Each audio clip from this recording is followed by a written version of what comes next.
Competition academy के YouTube portal पे आपका स्वागत है। आशा करते हैं कि आप सभी लोग अच्छे होंगे। और इस समय पाश्चात्य काव्यशास्त्र चल रहा है। पाश्चात्य काव्यशास्त्र में आपने अरस्तु का विरेचन सिद्धांत देखा, क्रोचे का अभिव्यंजनावाद देखा, रिचर्ड्स का मूल्य सिद्धांत देखा। और आज हम लोग जो बात करेंगे, दो टॉपिक आज है, टी.एस. इलियट का निर्वैतिकता का सिद्धांत और कॉलरिज का कल्पना सिद्धांत, जिसमें से आज का यह वीडियो आप देख रहे हैं पब्लिश है टी.एस. इलियट का निर्वैतिकता का सिद्धांत, जो सभी लोगों के लिए है। बाकी ऐसे ही लगातार लोगों को वीडियो लेक्चर दिया जा रहा है।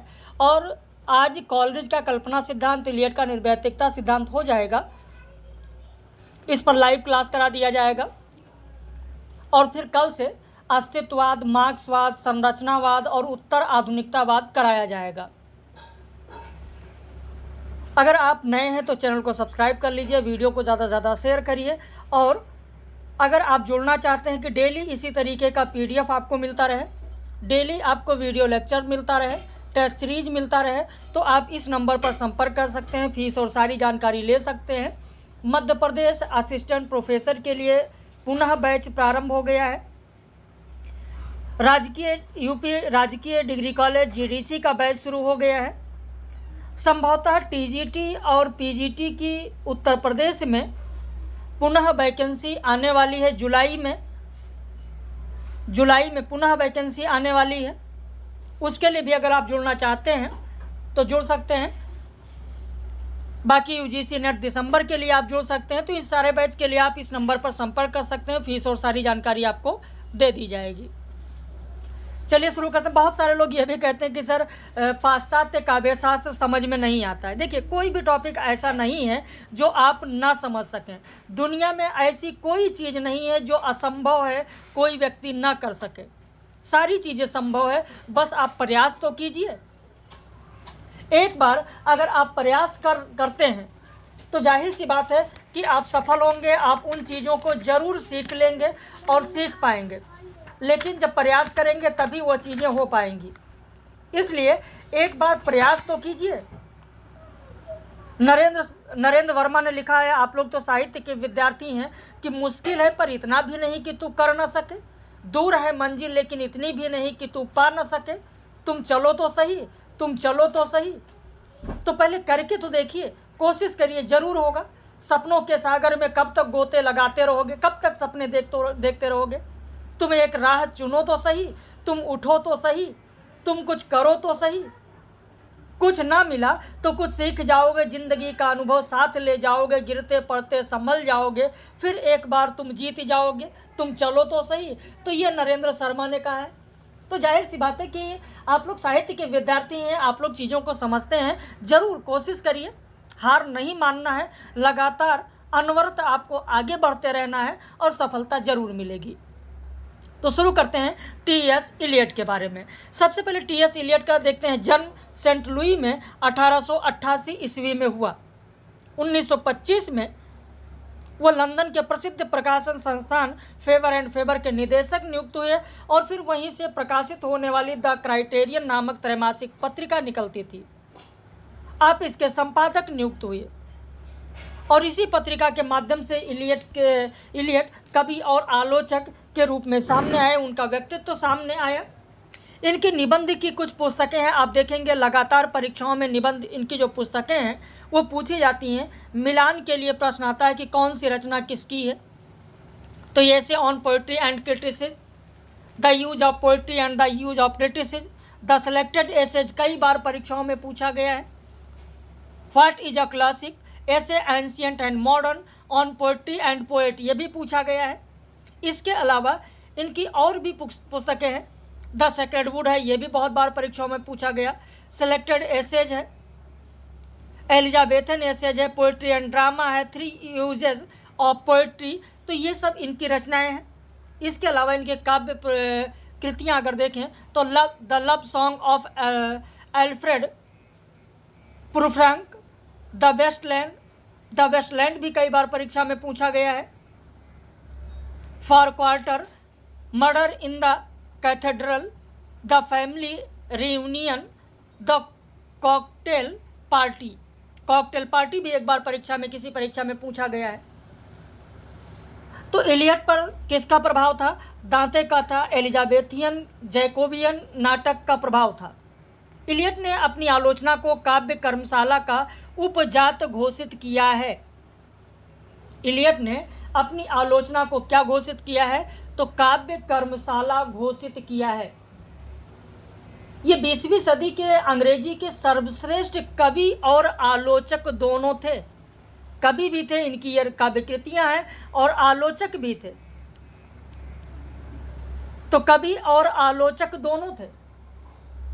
कॉलरिज के बाद अगर किसी का नाम लिया जाता है तो इलियट का ही नाम आता है। इलियट ने तो स्वयं को क्लासिकवादी कहा है। ये भी परीक्षा में प्रश्न पूछा जा सकता है कि कौन से पाश्चात्य विचारक थे जिन्होंने स्वयं को क्लासिकवादी कहा है। अगर इस तरीके का प्रश्न आए तो फिर लोग कहेंगे सर ये तो मैंने पढ़ा ही नहीं। भाई इलियट ने स्वयं को क्लासिकवादी कहा है। अब कुछ लोग कहेंगे सर क्लासिकवादी का मतलब क्या होगा? क्लासिकवादी तो उन्होंने कह दिया अपने आप को, लेकिन क्लासिकवादी क्या होगा? तो देखिए, मैं बार बार समझाता हूं कि एक एक शब्दों पर ध्यान रखिए, और जब शब्दों पर ध्यान रखेंगे, उसके गहराई तक समझेंगे, तो आपको रटना नहीं पड़ेगा, चीज़ें याद रहेंगी। अब जब क्लासिकवादी की बात आई तो क्लासिक से उनका मतलब था मैच्योरिटी, परिपक्वता, प्रौढ़ता। तो क्लासिकवाद के लिए उन्होंने मस्तिष्क की प्रौढ़ता, शरीर की प्रौढ़ता और भाषा की प्रौढ़ता को आवश्यक माना है। भाई मस्तिष्क की प्रौढ़ता के लिए इतिहास का ज्ञान जरूरी है। शरीर की प्रौढ़ता से उनका अर्थ था कि आदर्श व्यक्तित्व का निर्माण, और भाषा की प्रौढ़ता का अर्थ था अपने युग की भाषा का समुचित अध्ययन। तो ये उनका मानना था। इलियट ने रोमांटिक काव्य मूल्य का विरोध किया। अगर परसों की लाइव कक्षा आपने देखा होगा तो मैंने यह प्रश्न बीच में किया था कि बताइए कि किसने अपने सिद्धांत को रोमांटिक काव्य मूल्य के विरोध में स्थापित किया? तो निर्वैतिकता का सिद्धांत मैंने बताया था, याद होगा आप लोगों को। जितने लोग लाइव में थे उन लोगों को जरूर याद होगा। तो इलियट ने रोमांटिक काव्य मूल्य का विरोध किया था। इलियट ने tradition and the individual talent नामक निबंध में लिखा है कि कविता कवि व्यक्तित्व की अभिव्यक्ति या आत्माभिव्यक्ति नहीं है, वरन व्यक्तित्व से पलायन है, व्यक्तित्व का अनवरत निषेध है। और इस कथन के मूल में वर्ड्सवर्थ के सहज भावोच्छ्वास सिद्धांत के विरोध की ध्वनि है। यह कथन भी कई बार परीक्षाओं में पूछा गया है। वैसे इलियट एजरा पाउंड के विचारों से अत्यधिक प्रभावित हुए थे। इलियट किसके विचारों से प्रभावित हुए थे? इसको लिखना चाहें तो आप लिख लें कि इलियट एजरा पाउंड के विचारों से अत्यधिक प्रभावित हुए थे। भाई कुछ लोग कभी कभी कहते सर पीडीएफ तो मैंने पढ़ा है, लेक्चर नहीं देख पाए हैं। पीडीएफ में परीक्षा में ये प्रश्न आया, पीडीएफ में मुझे नहीं मिला। भाई लेक्चर देखिए, पीडीएफ में सारी चीज़ें समाहित नहीं की जा सकती हैं। अब जैसे मैंने अभी आपको यहाँ बताया कि इलियट एजरा पाउंड के विचारों से अत्यधिक प्रभावित थे। अब ये पीडीएफ में तो नहीं है, लेकिन जो लोग लेक्चर सुनेंगे जरूर उन्हें यह मिलेगा, परीक्षा में आएगा जरूर कर लेंगे। तो इसलिए लेक्चर पर विशेष ध्यान दीजिए। भाई ऑफलाइन आप जब पढ़ने जाते हैं तो ऑफलाइन में वहाँ पर सारी चीज़ें लिखाई नहीं जाती हैं। बहुत सारी चीज़ें जो समझाई जाती हैं, बताई जाती हैं, उन्हें आप समझते हैं, आप उन्हें नोट करते चलते हैं। टीचर खुद नहीं कहते हैं कि हाँ इसको नोट ही कर लीजिए, बल्कि वो तो एक फ्लो में बताते चले जा रहे हैं। तो इसी तरीके से मैं ये मानकर चलता हूँ कि आप ऑफलाइन कक्षा में बैठे हैं, आप मेरे सामने बैठे हुए हैं।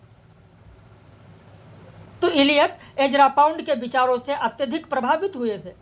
और एजरा पाउंड का विचार ये था, कौन सा विचार था जिससे प्रभावित थे? तो एजरा पाउंड ये मानते थे कि कवि वैज्ञानिक के समान निर्वैयक्तिक और वस्तुनिष्ठ होता है। एजरा पाउंड का मानना था कि कवि वैज्ञानिक के समान निर्वैयक्तिक और वस्तुनिष्ठ होता है, उसका काम आत्मनिरपेक्ष होता है। और इसी विचार से प्रभावित थे।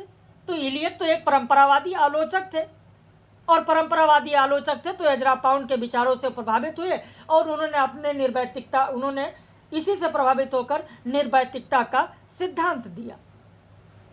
और इलियट ने इसी संदर्भ में कला को निर्वैयक्तिक कहा है।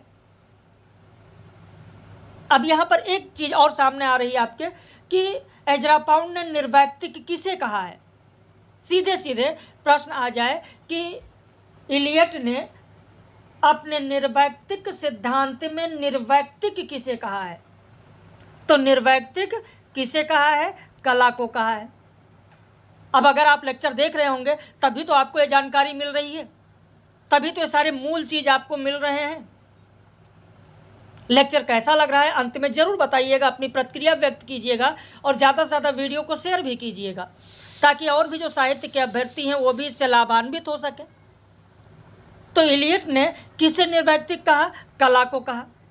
इलियट ने प्रभाववादी समीक्षा का भी विरोध किया है। इलियट ने प्रभाववादी समीक्षा का भी विरोध किया है। इलियट का मानना है कि आलोचना मूल संवेदना का विकास है, निकृष्ट आलोचना मात्र भावाभिव्यक्ति है।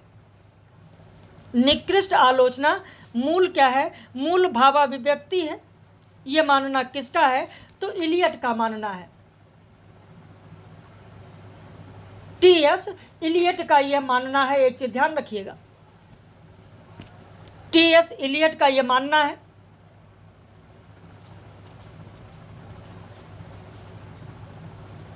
यहां पर कभी कभी यह भी प्रश्न आता है कि टी.एस. इलियट के बारे में कि टी.एस. इलियट ने प्रभाववादी समीक्षा का भी विरोध किया।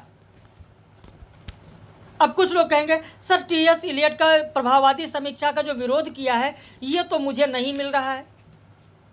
कहां पर मिलेगा, कहां पर मिलेगा, किस किताब में लिखा हुआ है, किस किताब में लिखा हुआ। तो कई लोग इन सारी चीजों को कभी कभी कहने लगते हैं। तो इलियट ने प्रभाववादी समीक्षा का विरोध किया है। आप अगर पढ़ना चाहें तो प्रभाववादी समीक्षा का जो उन्होंने विरोध किया है आप पढ़ सकते हैं। गणपति चंद्र गुप्त का किताब पढ़ सकते हैं, रामचंद्र तिवारी का किताब पढ़ सकते हैं, जहां पर इलियट ने प्रभाववादी समीक्षा का विरोध किया है। इसीलिए आपको ये सारी एक एक चीज़ें बताई जाती हैं कि इन एक एक चीज़ों पर आप लोग ज़रूर ध्यान रखें और इस पर परीक्षाओं में भी प्रश्न पूछा जाता है। अगर आपके पास इग्नू का नोट्स है तो आप इग्नू का नोट्स उठाकर देखें, वहाँ पर भी आपको मिल जाएगा कि टी.एस. इलियट ने प्रभाववादी समीक्षा का विरोध किया है। इलियट ने प्रभाववादी समीक्षा का विरोध किया है। मैंने स्रोत भी बता दिया। अब अगर आप पढ़ना चाहें तो आप वहां पर पढ़ सकते हैं कि प्रभाववादी समीक्षा का विरोध किया है और किस रचना में किया है यह भी आपको बता दें, द सेक्रेड वुड। मान लिया अगर परीक्षा में पूछा जाता है कहीं पर लिख लें द सेक्रेड वुड। इलियट ने अपनी रचना द सीक्रेट वुड में प्रभाववादी समीक्षा का विरोध किया है और उन्होंने लिखा है कि आलोचक को व्यक्तिगत भावों से मुक्त होकर मूल रचना या कलाकृति पर ही ध्यान केंद्रित करना चाहिए। आलोचना मूल संवेदना का विकास है, निकृष्ट आलोचना मात्र भावाभिव्यक्ति है, ये उन्होंने कहा है।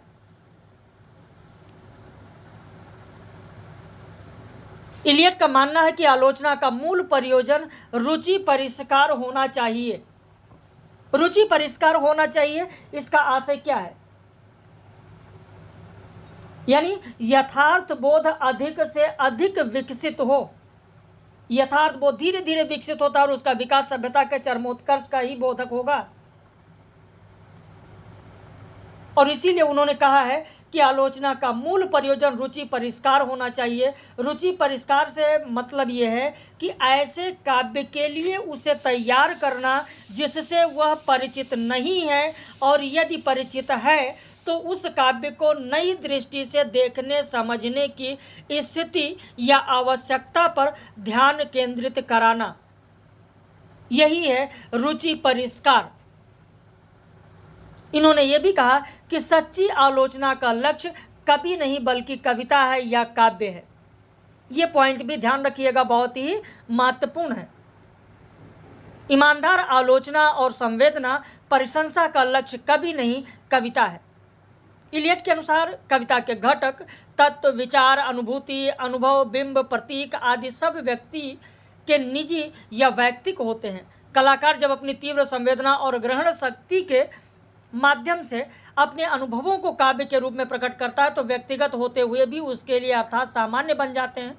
कभी उसके भार से मुक्त हो जाता है, या कहिए कि यह तत्व कवि की वैयक्तिकता से बहुत दूर चले जाते हैं, या कहिए कि निर्वैयक्तिक हो जाते हैं।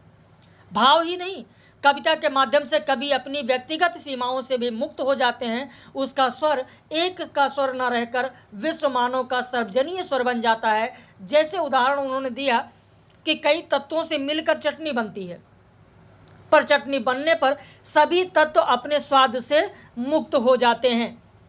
खासकर इस उदाहरण को मुझे लगता है कि आप बहुत अच्छी तरीके से समझ लिए होंगे कि कवि बहुत सारे तत्व, बिंब, प्रतीक, कल्पना सबको मिलाकर काव्य की रचना करता है, लेकिन सभी मिलकर एक भाव उत्पन्न करते हैं। ठीक उसी तरीके से जैसे कई तत्वों से चटनी बनती है, लेकिन चटनी बनने पर सभी तत्व अपने स्वाद से मुक्त हो जाते हैं।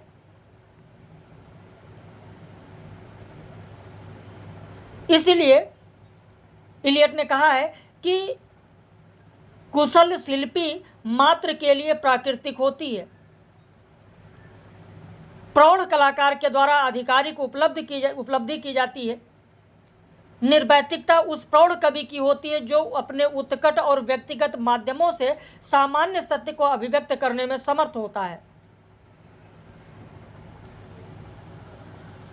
इलियट की आलोचना का मूलाधार उनका प्रसिद्ध निबंध tradition and the individual talent है। यहाँ पर यह भी प्रश्न आपके लिए बहुत ही महत्वपूर्ण बन रहा है कि इलियट की आलोचना का मूलाधार उनकी कौन सी पुस्तक है, तो उनका है tradition and the individual talent. और ये किस में प्रकाशित हुआ था? द सेक्रेड वुड में प्रकाशित हुआ था।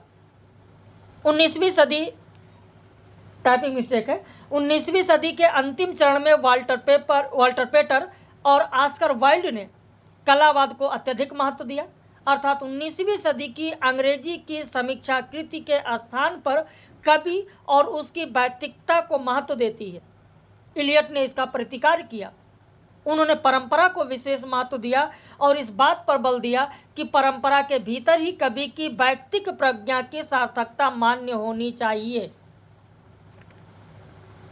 वैयक्तिक प्रज्ञा से क्या आशय है? परंपरा की परिकल्पना और वैयक्तिक प्रज्ञा से क्या आशय है? बताइए। आप में से जितने भी लोग हैं, जो परंपरा की बात हो रही है, परंपरा की जो परिकल्पना है और जो वैयक्तिक प्रज्ञा है, ये क्या है? टी.एस. इलियट के परंपरा की परिकल्पना और वैयक्तिक प्रज्ञा क्या है? कितने लोग बताएंगे आप में से? देखिए, आप 2 से 3 मिनट समय दें तो मैं और विस्तृत आपको समझा दूं कि टी.एस. इलियट की वैयक्तिक परंपरा की परिकल्पना क्या है और वैयक्तिक प्रज्ञा क्या है। जब 19वीं शताब्दी के अंत और 20वीं शताब्दी के प्रारंभ में पाश्चात्य साहित्य जगत में स्वच्छंदतावाद का बोलबाला था, लेकिन भावनात्मकता और आत्माभिव्यंजना पर अधिक बल देने के कारण स्वच्छंदतावाद युग समाप्त होने लगा, अस्वस्थ हो गया। उसमें बहुत सारी त्रुटियां भी आ गई थी। स्वच्छंदतावाद के इस दीर्घकालीन आधिपत्य को इलियट ने नकार दिया, साथ ही उसके अस्वस्थ रूप का विरोध किया और इसी के स्थान पर इलियट ने क्लासिक वाद का समर्थन किया। अभी क्लासिक क्या है मैंने आपको समझाया है। क्लासिक क्या है मैंने अभी आपको समझाया है। स्वच्छंदतावादी कवि काव्य परंपराओं को नकारता हुआ भावोद्रेक को महत्व देता है। ऐसा कवि कल्पना शक्ति के द्वारा अपने वैयक्तिक मस्तिष्क से काव्य रचना करता है। स्वच्छंदतावादी कवि की कविता में व्यक्तिगत रुचि, अरुचि, राग, द्वेष इन सब का वर्णन रहता है। इसका मतलब ये हुआ कि उस काव्य रचना में कवि के व्यक्तित्व का स्थान प्रमुख होता है। और स्वच्छंदतावाद में व्यक्तिक प्रतिभा या प्रज्ञा को अधिक महत्व दिया गया था। स्वच्छंदतावादी विचारधारा का विरोध करता हुआ इलियट ने यह लिखा कि कवि व्यक्तित्व की अभिव्यक्ति नहीं करता। जो कवि होता है वह व्यक्तित्व की अभिव्यक्ति नहीं करता, वह केवल माध्यम होता है और इस माध्यम में ही अनेक प्रभाव और अनुभव होते हैं, अप्रत्याशित और विचित्र ढंग से होते हैं। तो जो प्रभाव और अनुभव व्यक्ति के लिए महत्वपूर्ण होते हैं, काव्य में उनका कोई स्थान नहीं होता, और जो काव्य में अभिव्यक्त होते हैं वे कवि के लिए नगण्य होते हैं। स्वच्छंदतावादी सिद्धांत ने काव्य सृजन के लिए परंपरागत प्रभावों से मुक्ति का आह्वान किया। इलियट ने ऐसे सभी सिद्धांतों का खंडन किया जो कलाकार के आत्म प्रकाशन सिद्धांतों को मान्यता देते हैं। यही नहीं, इलियट ने प्रभाववाद का भी विरोध किया। मिडलटन मरे का नाम आपने सुना होगा। मिडलटन मरे 20वीं शताब्दी के प्रमुख सौंदर्यवादी, प्रभाववादी और आनंदवादी आलोचक थे। इलियट ने उनका तक का विरोध कर दिया। वैयक्तिकता का विरोध करके इलियट ने परंपरा के सिद्धांत को प्रमुखता प्रदान की।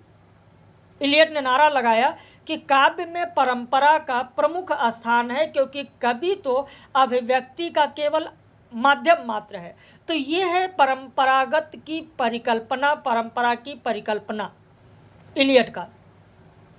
जो स्वच्छंदतावादी मानते थे उस स्वच्छंदतावाद का विरोध किया और इलियट ने कहा कि काव्य में परंपरा का प्रमुख स्थान है, क्योंकि कवि तो अभिव्यक्ति का केवल माध्यम मात्र है। इसीलिए उन्होंने वैयक्तिक प्रतिभा के स्थान पर परंपरा को महत्व दिया। उनका विचार था कि मस्तिष्क सक्रिय शक्ति नहीं है, वो तो प्रभावों को ग्रहण करने वाली निष्क्रिय शक्ति है। अतः काव्य में व्यक्तित्व की अभिव्यक्ति न होकर व्यक्तित्व से पलायन होता है। परंपरा से उनका मतलब यह नहीं कि हम पुरानी पीढ़ियों के काव्य का निष्क्रिय अनुसरण करें। परंपरा से उनका मतलब था अतीत और वर्तमान दोनों रूपों को देखना। उनकी एक रचना है इलियट की, आफ्टर स्ट्रेंग गॉड्स, नाम शायद सुना होगा आपने। उसमें उन्होंने लिखा है कि परंपरा से तात्पर्य उन सभी रीति रिवाजों, धार्मिक कृत्यों से है जो एक समुदाय में रहने वाले एक स्थान के व्यक्तियों के रक्त संबंधित तत्वों को व्यक्त करते हैं। तो इससे यह स्पष्ट होता है कि परंपरा का संबंध संस्कृति से है, जो अपने जातीय जीवन और साहित्य के श्रेष्ठ तत्वों को समेटते हुए आगे बढ़ती है। परंपरा में अतीत, वर्तमान और भविष्य तीनों विद्यमान है। तो हमें परंपरा देन के रूप में प्राप्त नहीं होती है, उसे पाने के लिए हमें प्रयास करना चाहिए। कोई भी कवि चाहे जितना महान हो, वह परंपरा से जुड़कर ही महान बनता है, और यही मानना है इलियट का। इलियट कहते हैं परंपरा के ज्ञान को साहित्यकारों को लाभ होगा। वह कहते हैं उसे यह पता चल जाता है कि उसे क्या करना है, क्या नहीं करना है। उसे यह भी पता चल जाता है परंपरा से कि उसकी रचना का मूल्य क्या है। तो ये उन्होंने समझाने का पूरा प्रयास किया है। इनका मानना था कि परंपरा उत्तराधिकार में प्राप्त नहीं होती, वह अर्जित की जाती है। परंपरा के महत्व के साथ ही इलियट ने काव्य की निर्वैतिकता के सिद्धांत का प्रतिपादन किया। उसने आत्मनिर्विष्ट साहित्य के स्थान पर वस्तुनिष्ठ साहित्य को विशेष महत्व दिया। इलियट का मानना है कि महान रचनाकार निर्वैयक्तिक होता है। कविता भाव की उन्मुक्त अभिव्यक्ति नहीं, भाव से मुक्ति है। वह व्यक्ति की अभिव्यक्ति नहीं, व्यक्तित्व से मुक्ति है। किंतु निश्चय ही जिनमें व्यक्तित्व और भाव है, वही यह जान सकते हैं कि उनसे मुक्ति की आकांक्षा का अर्थ क्या होता है। इलियट कला और साहित्य को जीवन और समाज में स्वतंत्र रूप से प्रतिष्ठित करना चाहते थे। उन्होंने लिखा है कि इस विश्व में कोई भी दूसरी वस्तु की स्थापना नहीं बन सकती। कोई भी वस्तु दूसरी वस्तु की जगह नहीं ले सकती, उसका स्थानापन्न नहीं बन सकती। इलियट यह सिद्ध करते हैं कि कला मानव जीवन के लिए एक स्वतंत्र इकाई के रूप में अत्यंत महत्वपूर्ण और उपयोगी है। इलियट ने इस सिद्धांत को निर्वैयक्तिकता का सिद्धांत कहा। निर्वैयक्तिकता का आशय क्या होगा? जो अभी आप निर्वैयक्तिकता सुनते आ रहे हैं, कुछ लोग कहेंगे सर निर्वैयक्तिकता तो समझ में ही नहीं आ रहा है, क्या है निर्वैयक्तिकता? भाई निर्वैयक्तिकता का अर्थ है कि कवि के व्यक्तिगत भावों की विशिष्टता का सामान्यीकरण। समझ में आया? निर्वैतिकता यानी कवि के व्यक्तिगत भाव जो होते हैं उन व्यक्तिगत भावों की विशिष्टता का सामान्यीकरण, यही है निर्वैतिकता। भाई कवि के पास न केवल संवेदना होती है बल्कि वहन की क्षमता भी होती है। वो अन्य लोगों की अनुभूतियों को अपने मन में बैठा लेता है और ये अनुभूतियाँ उसकी निजी अनुभूतियाँ बन जाती हैं। लेकिन जब वह इन अनुभूतियों को लेकर काव्य लिखता है, काव्य में व्यक्त करता है, तो यह अनुभूतियाँ उसकी अपनी होते हुए भी सबकी अनुभूतियाँ बन जाती हैं, जन सामान्य की बन जाती हैं, सामान्यीकरण हो जाता है। यही है निर्वैतिकता। अब समझ में आया निर्वैतिकता क्या है? मेरा पूरा प्रयास होता है कि आपको एक से एक छोटे से छोटे शब्द का अर्थ तक आपको समझाते चलें ताकि आपको याद हो जाए, रटना ना पड़े। उनके इस सिद्धांत का प्रतिपादन रोमांटिक कवियों की व्यक्तिवादिता के विरोध में किया। टी.एस. इलियट ने, अभी मैंने पहले भी आपको समझाया था कि रोमांटिक कवियों की व्यक्तिवादिता के विरोध में किया। इस सिद्धांत के माध्यम से उसने काव्य सिद्धांत को वैज्ञानिक बनाने की कोशिश की। उन्होंने उदाहरण देकर कहा कि अगर ऑक्सीजन और सल्फर डाइऑक्साइड के कक्ष में प्लेटिनियम का एक तार डाल दिया जाए तो ऑक्सीजन और सल्फर डाइऑक्साइड मिलकर सल्फ्यूरिक एसिड बन जाते हैं, लेकिन इस सल्फ्यूरिक एसिड में प्लेटिनम का कोई चिन्ह नहीं दिखाई देगा। प्लेटिनम का तार भी पूर्णतः प्रभावित रहता है। इसी प्रकार कवि के मन के संपर्क में अनेक प्रकार की संवेदनाएं, अनुभूतियां, भाव आते हैं और नए नए रूप ग्रहण करते हैं, किंतु प्रौढ़ कवि का मन अप्रभावित रहता है।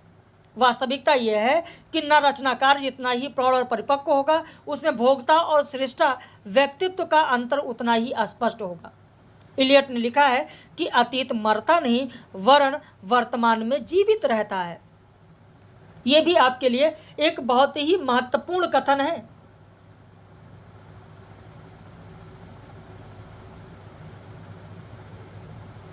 कि अतीत मरता नहीं वर्तमान में जीवित रहता है। इलियट ने अपनी निर्वैतिकता के सिद्धांत के बारे में यह भी कहा है, पहले इसको आप देखें कि इलियट ने निर्वैतिकता के सिद्धांत को फार्मूलाबद्ध करते हुए वस्तुनिष्ठ समीकरण के सिद्धांत को प्रस्तुत किया। कला के बारे में उन्होंने कहा कि निर्वैतिकता का अर्थ नहीं है कि कवि और उसकी काव्य रचना का कोई संबंध नहीं होता। सच्चाई तो यह है कि कवि और उसकी काव्य रचना एक दूसरे को प्रभावित करते रहते हैं। कविता कवि का सब कुछ लेकर बनती है। कविता जो होती है वो कवि का सब कुछ लेकर बनती है। कवि कविता का निर्माण करता है, बल्कि कविता भी अपने तरीके से कवि को प्रभावित करती है।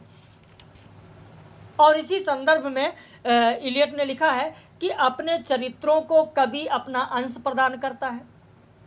वह उस पात्र के जीवन का बीज हो जाता है और साथ ही अगर कोई पात्र कवि को अपने में रमा लेने में समर्थ है तो वह अपने निर्माण के लिए कवि के व्यक्तित्व में निहित क्षमताओं को क्रियाशील बना देता है। मेरा विश्वास है कि कवि अपने पात्रों का अपना निजी अंश अवश्य देता है, किंतु मेरा यह भी विश्वास है कि अपने निर्मित पात्रों द्वारा स्वयं भी वो प्रभावित होता है।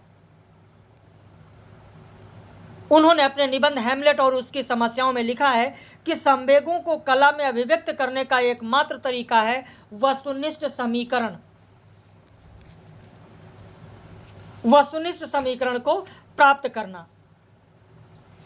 वस्तुनिष्ठ समीकरण को प्राप्त करना। अब वस्तुनिष्ठ समीकरण खैर आपके पाठ्यक्रम में नहीं है। वस्तुनिष्ठ समीकरण आपके पाठ्यक्रम में तो खैर है नहीं, लेकिन वस्तुनिष्ठ समीकरण के बारे में अगर आपको पढ़ना चले, थोड़ा सा आप 2 मिनट समय दीजिए, वो भी समझा देते हैं। रामचंद्र तिवारी की किताब अगर आपने पढ़ा होगा, रामचंद्र तिवारी की किताब भारतीय और पाश्चात्य काव्यशास्त्र की रूपरेखा, तो वहाँ पर आपको ये मिलेगा वस्तुनिष्ठ समीकरण के बारे में कि वस्तुनिष्ठ समीकरण क्या है। थोड़ा आप समझ लें, इसके बाद आगे बढ़ते हैं। देखिए, वस्तुनिष्ठ समीकरण से आशय है भाव के अनुकूल आलंबन विधान। जब रस आप पढ़ते हैं, क्योंकि काव्य की बात हो रही है, तो रस के परिप्रेक्ष्य में समझे तो ज़्यादा बेहतर होगा कि वस्तुनिष्ठ समीकरण का आशय होता है भाव के अनुकूल आलंबन विधान। यानी इलियट यह मानते हैं कि जो ये कहते हैं कि संवेगों को कला में अभिव्यक्त करने का एकमात्र तरीका है वस्तुनिष्ठ समीकरण को प्राप्त करना। तो संवेगों को कला में अभिव्यक्त करने, यानी प्रत्येक भाव की प्रभावी अभिव्यक्ति के लिए आवश्यक है कि कभी ऐसी वस्तुओं, स्थितियों या घटनाओं का चयन करें जो भाव विशेष को उद्दीप्त और जागृत करने के लिए उचित आलंबन का काम कर सकें। इसी को कहा जाता है वस्तुनिष्ठ समीकरण इलियट का। अब अगर आपसे परीक्षा में एक प्रश्न ये पूछ लिया जाए कि टी.एस. इलियट का वस्तुनिष्ठ समीकरण भारतीय काव्यशास्त्र के किस सिद्धांत से उसकी तुलना की जा सकती है, बताइए कितने लोग बता सकते हैं? तो आप लिख लें रस सिद्धांत का विभावना व्यापार या विभावना सिद्धांत। विभावना व्यापार। अब यहां पर आप देख रहे हैं पीडीएफ में नहीं है, लेकिन ये चीजें आपको समझाई जा रही हैं। आप लिख लें, कॉपी पेन, आशा करते हैं कि आपके पास कॉपी पेन होगा। इलियट के वस्तुनिष्ठ समीकरण की तुलना भारतीय रस सिद्धांत के विभावना व्यापार से की जा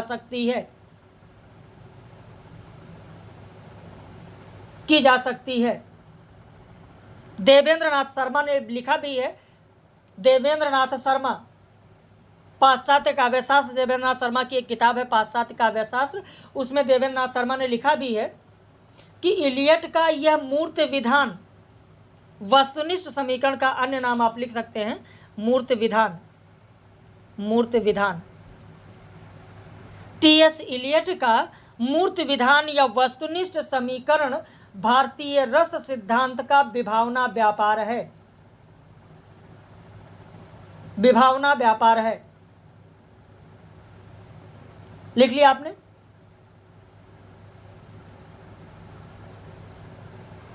लिख लिया? ठीक है, आगे बढ़ते हैं। इलियट द्वारा निरूपित निर्वैतिकता संबंधी मान्यता को आगे बढ़ाने वालों में सबसे महत्वपूर्ण नाम अंग्रेजी के प्रसिद्ध आलोचक डॉक्टर F.R. लीविस का है। निर्वैतिकता से संबंधित धारणा भारतीय काव्यशास्त्र में रस सिद्धांत के अंतर्गत मिलने वाले सृजन प्रक्रिया के सिद्धांत साधारणीकरण के बहुत नजदीक है। आचार्य शुक्ल ने इलियट की इस अवधारणा को पर्याप्त महत्व भी दिया है। बच्चन सिंह के अनुसार इलियट ने जिस वस्तुगत समीकरण या वस्तुनिष्ठ समीकरण या मूर्त विधान का उल्लेख किया है वह बहुत कुछ विभाव से मिलता है या विभावना व्यापार से मिलता है। तो इस तरीके से आपने इलियट के बारे में देखा, इलियट का निर्वैतिकता का सिद्धांत आपने देखा। आशा करते हैं कि आपको ये लेक्चर जरूर समझ में आया होगा। अपनी प्रतिक्रिया आप जरूर व्यक्त कीजिएगा कि लेक्चर आपको कैसा लगा। बाकी अगर आप जुड़ना चाहते हैं, पेड बैच लेना चाहते हैं, तो यहाँ पर आप ये नंबर लिखा हुआ है जिसे आप देख सकते हैं, लिख सकते हैं, आप इसी पर संपर्क कर सकते हैं। बाकी अगला लेक्चर कॉलरिज का कल्पना सिद्धांत भी अभी लोगों को दिया जाएगा, लेकिन केवल यही वीडियो पब्लिश किया गया है, सारे वीडियो पब्लिश नहीं होते हैं। प्रतिदिन इसी तरीके का लेक्चर हमारे पेड मेंबर्स को मिलता है। वीडियो सब यूट्यूब पर होते हैं लेकिन पब्लिश नहीं होते हैं। हमारे जो पेड मेंबर्स हैं उन्हीं को लिंक व्हाट्सएप पर सीधा जाता है और वो लगातार ऐसे ही देखते हैं। टाइम का कोई बाउंडेशन नहीं है, जब मन में आए, जब आपके पास समय हो, आप इत्मीनान से बैठकर लेक्चर को देख सकते हैं। 2 बार, 4 बार, 10 बार, 50 बार, जितनी बार देखना है उतनी बार देख सकते हैं, कोई लिमिट नहीं है। बाकी कैसा लगा अपनी प्रतिक्रिया आप लोग व्यक्त कीजिएगा।